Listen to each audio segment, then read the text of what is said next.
social studies class, he doesn't use the book, he uses the Constitution. And the Constitution is his textbook, and that's the way he teaches his history or his social studies class. So in this time, the lesson for the day was freedom of speech. And they had a brainstorming session about how can we use freedom of speech to do something? How can we make that become real? And what they did is they started a world solution, or CAP, and there were over 500 chapters across the United States and in 5 other countries. It started small, and they started by stopping the local school system's use of styrofoam. Today, they have testified before legislators in New Jersey, New York, and the Environmental Protection Agency. They've been invited to write for the Soviet Youth Magazine. They have proposed a constitutional amendment to protect the environment, and they've sponsored an Environmental Rights Day attended by more than 1,200 people. The motto, "Save the Earth, not just for us, but for future generations," highlights what people can do if they're pointed in the right direction. Nick, would you come up and accept the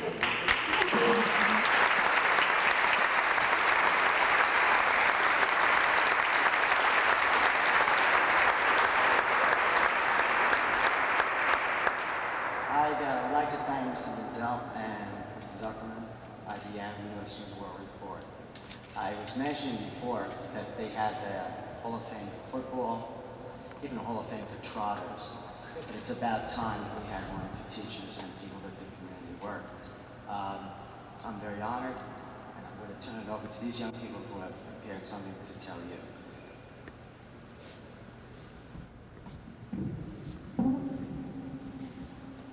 Thank you, Mr. Byrne. It is such an honor for us to be here this evening as representatives for our organization. What an opportunity. It's not often that a 12-year-old and 14-year-old are able to be with such an impressive, captive audience. In one room. So we will take advantage of this. We are proud to be Americans. However, there are many problems in our country.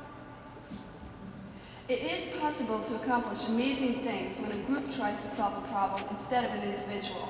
No single person would have done as much as we have over the past few years on their own, and unity has been one of the main ingredients in CAP's success. We have written many letters to various politicians and businesses over the years, and while the majority have been supportive, it is unfortunate to see that many either promise to do something later and then forget about it, or apparently don't hear us at all. The environment is only one. There are drugs, the homeless, the abused children, the sick, and the neglected senior citizens, to name a few. As young people growing up today, it is scary. We know our fellow warriors worry about these problems, as well as many of you here this evening. We wish we could go to sleep and wake up and see all of these problems gone, just like one of our frightening dreams. But we know that is impossible. A lot of politicians are around during an election year because they want votes. You see the candidates on TV saying they'll do this, they'll prove that, or holding a sick child's hand, or shaking hands with a senior citizen. And then, once they're elected, you never see them.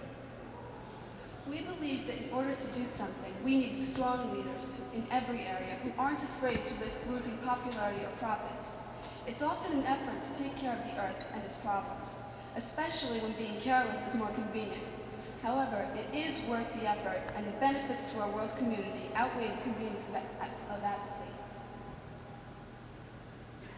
Maybe being here tonight and seeing that we are all interested in these same problems, we can join together and not be afraid to stand up for what we believe in. Don't do it for publicity. Do it because you believe in what you are doing, and it will make a difference. As young people, we want a future to look forward to. We know we can make a difference. Please help us, as CAP says, not just for us, but for future generations. Thank you.